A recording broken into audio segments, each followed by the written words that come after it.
So, hi guys! My name is Joy. So, welcome to my mini vlog. So, nandito naman ako para magbigay ng step sa US Embassy interview. So, syempre, may nagtanong kung approve ba yung interview ko. Yes na yes po at ang dali lang po ng mga katanungan doon. At syempre, para sa akin is mas kinabahan ako sa last part na at saka mas kinabahan din ako sa medical. So, medical is kakabahan ka talaga kasi baka mas sputum ka, mag-wait ka naman ng 8 weeks para sa sputum result, ganun. So, step by step po sa interview ng US Embassy dito sa Manila. So, first po, syempre, mayroon kayong interview na confirmation. So, may this 160, yung mga personal na nyo, passport, yung mga PSE, ganun. So, first is, pumunta kayo doon sa US Embassy.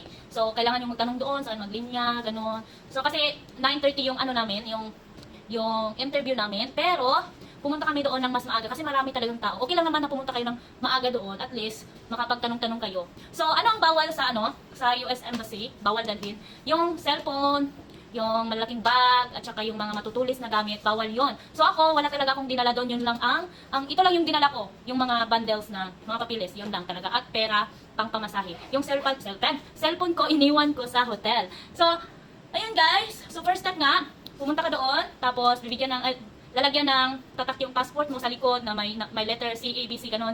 So, ako is C, so pumunta kami sa C, kami doon, umupo muna kami, tapos maglinya. Tapos, one by one yon. Tapos, naghintay kami ng medyo matagal, siguro mga less than hour lang naman. Tapos, next nun is yung scanning. So, left and right, tapos dalawang cam. So, ganun. So, may mag-a-assist naman sa inyo. Tapos, pagkatapos doon, interviewin ka ng Pinay Consul, which is nag-interview sa akin is room 55 ba yun? Basta 55 or 56. So, yun nag-interview sa akin, medyo okay lang naman kasi trabaho naman nila yun para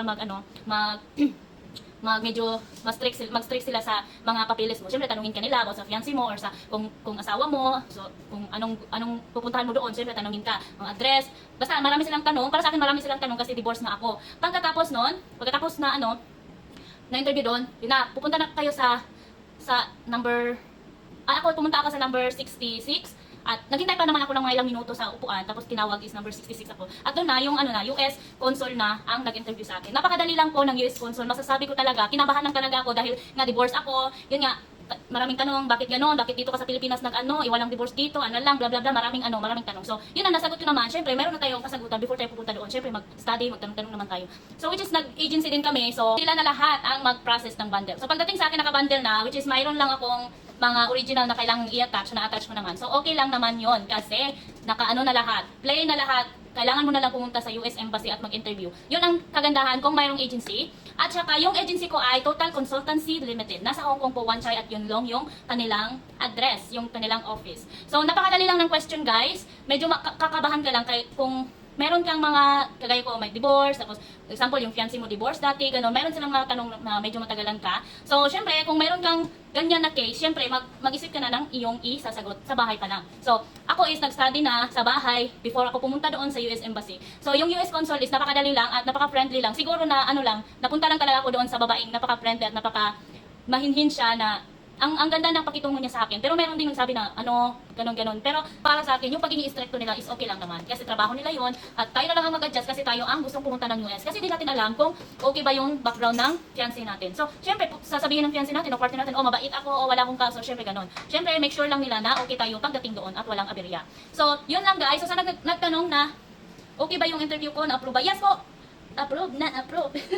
Approve po yung interview ko. So, see you in USA na talaga ako nito. So, kami ng anak ko pala. So, I'm so happy, I'm so thankful. Lagi akong nagpe-pray. Tapos yung mga tanong, as in, meron akong 20 na question and answer dito. So, yun na nga, kailangan nating mag-study kung doon. Pero, hindi naman maraming tanong. Pero in case lang, kailangan mo namang Siyempre, pag itanong yun sa'yo, di mayroon ka nang masasagot sa kanila. So, yun lang guys. Hanggang dito na lang. Bye-bye!